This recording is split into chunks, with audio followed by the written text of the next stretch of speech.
guest tonight has been a student demonstrator, a journalist, an activist. He's also the presidential candidate for the African Action Congress.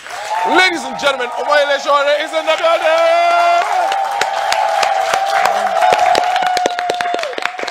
You're welcome. Thank you so much. You didn't add that I'm also a fisherman. Yes.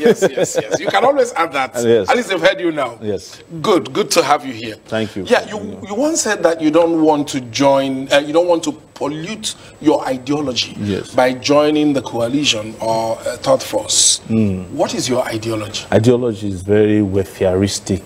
That is, I'm for the welfare, total welfare of the Nigerian people. Because for 58 years, they borrow ideology from other people. There was a time we were trying to mix socialism with communism. Then we went in the direction of capitalism. But we never practiced any of those things because we don't have people who can operate in the interests of our people. Okay. So to now go and join coalition when I already have a coalition of the oppressed in our political party, the coalition of the unemployed, coalition of the abandoned, the coalition of people who have been cheated. There's no need searching for other coalition of people who may not share the core beliefs of our own political party and movement. That was what made me say that. Okay, we'll leave it for you like that. Yes. We'll leave it for you like that. Coincidentally, the 16th of February, which is the election date, is also your birthday. That's right, that's right. So, are we celebrating at the polling booths, or are we going to celebrate somewhere else? That's the part here. Is that this time around, the celebration will be different. Okay. I'll be taking gifts in form of electoral votes across the country. That makes sense. Yes, you don't have to go to the store. You just have to bring your PVC. That's all. So, whatever goodwill that you have, that they have for you, yes, let it be in the form of the vote. They should come with the goods and also the will. Now, you said that for a reason. Yes. You said that you separated the good from the will for a reason. Yes. Because we know that everybody who goes into politics says they claim that they have goodwill. Will, yes. They have but when they get into office, what happens? There is only the good left. There's no will to do good. Wow. That's the problem. That's the problem. Yes. Okay. What makes Sowore different from every other presidential aspirant? What makes you different? I'll go back to the issue of will. Okay. That of all the presidential aspirants over the years, 30 years in my own is the case, I've demonstrated strong will to do what is right. Starting from the University of Lagos when I was a student union activist. After I left there, I went and became a journalist. After, with journalism, I was also a university lecturer, part-time lecturer in the US for 8 years. And I have been in front of every demonstration that has forced anybody to do good in this country, starting from driving the military out of office. When they brought Totam, now we demonstrated against them. When the Yaradua Kabal started, we're the ones who demonstrated against it. 2012, we did demonstration against the subsidy scams that was going on in the country. Demonstration in support of free and fair election.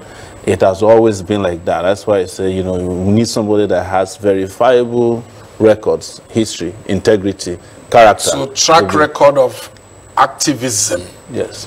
Should it be a criteria? No, it's more than activism, but there's also a track record of being a teacher. Okay.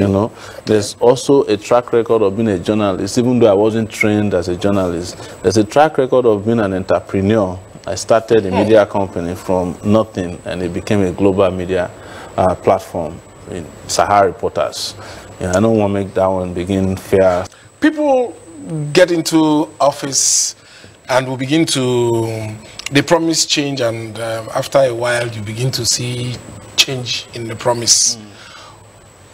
Are we sure that if you become president, we won't be hearing things like, we met it like that, it is the way it's done, the cabal is responsible, that is how we met it? No, first I want to correct the impression and the use of word if. I want you to change it to when. Okay, when. So, no, it won't be like that because most of the leaders we have had in the past, they don't prepare in reality for office.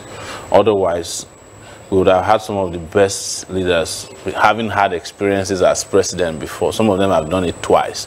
this is the only country in the world where when you fail, you're allowed to repeat again and you still fail and you still be making noise. But in our own case, we have done our homework. And not only doing the homework, we have publicized what we want to do.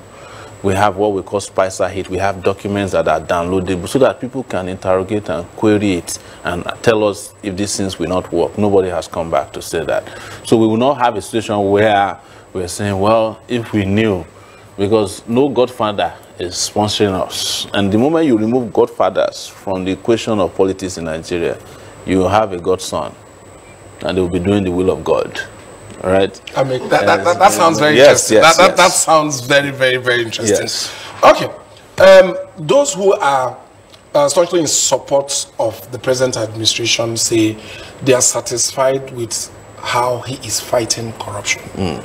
That is, I think, one of their main reasons. They say there's integrity and they're satisfied with.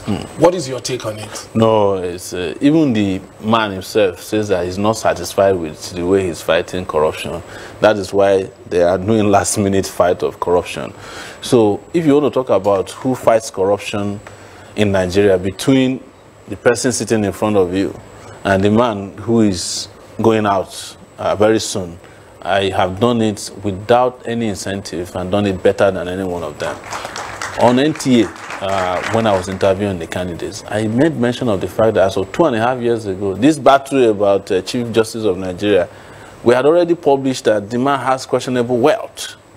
And they wrote a rejoinder to deny that there's nothing like that, that they've looked at his record, the man is squeaky clean. But when it is now politically convenient and expedient, suddenly they go and brought the file out. So you know that they are not fighting corruption, they are using corruption to fight others. Wow. Yes. Wow. That's another spin to it. Do you think you have done enough to win this election? Oh, a lot. I'm the only candidate unquestionably who has been to every part of Nigeria, been to all the geopolitical zones. I've visited 34 states, including the Federal Capital Territory. I have traveled by air, by land, by keke napep, bicycle, and by boat, canoe, around Nigeria, talking to the people, finding out what they need. I did town hall meetings. But we've not been seeing you shut down areas with the kind of rock star crowd that we are seeing. No, our strategy is different. We don't do that kind of parachute rallies. Those ones are transactional rallies. If you go to those rallies, the moment it is done, the same people who went to APC rally are waiting for the PDP to come and do the rally at the same place. That's not the kind of engagement we're having with the people. When we started with town hall meetings, for people to be able to ask us questions, right? And we did town hall meetings across this country. What we were not lucky to have is to have the money to be doing live transmission on TV. But that is not what is going to win the election. People can see beyond all those tricks by now. But we have been around doing campaigning everywhere and reached every nook and cranny of this considering country. That you said you have done enough to win. Yes. So if we give you... Well, not enough until we win, because we are still 2 weeks out. Okay, so, wow. Yes. That has kind of affected the next question I was going to, but I'll still ask. Ask. Which means if I give you $1 billion, you're just imagining, not like I have it to give you. Yes. If I give you $1 billion now, there's nothing more to do since you've done enough.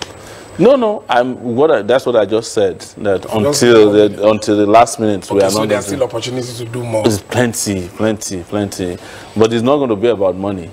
So. Now, there's this notion that people say you're doing this for popularity and for money, that you're just a rabble-rouser. You know, people are entitled to their opinion. One part of my life over these years is that I've worked very hard to promote freedom of speech. Yeah? And the aspect that is not there is the freedom after speech. And when I become president, everybody will have freedom of speech and freedom after speech. So those who are saying that I'm a rabble-rouser will still have their freedom intact. Okay. But I'm not. They know that if I was, I would probably not be sitting in front of you. Seriously. Everybody wants to solve Nigeria's problem. Yes.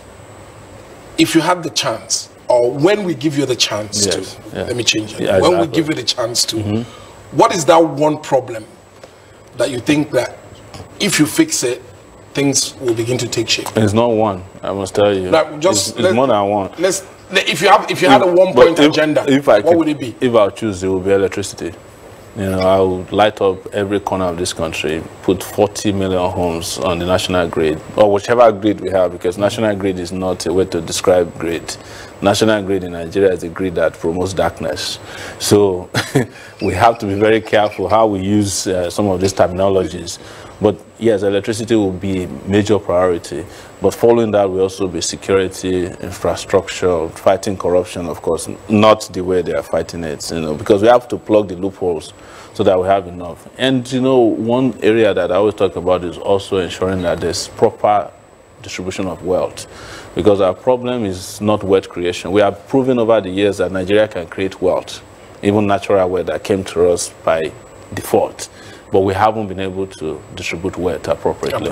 Yes, in a just and fair manner. And that's why we are where we are today.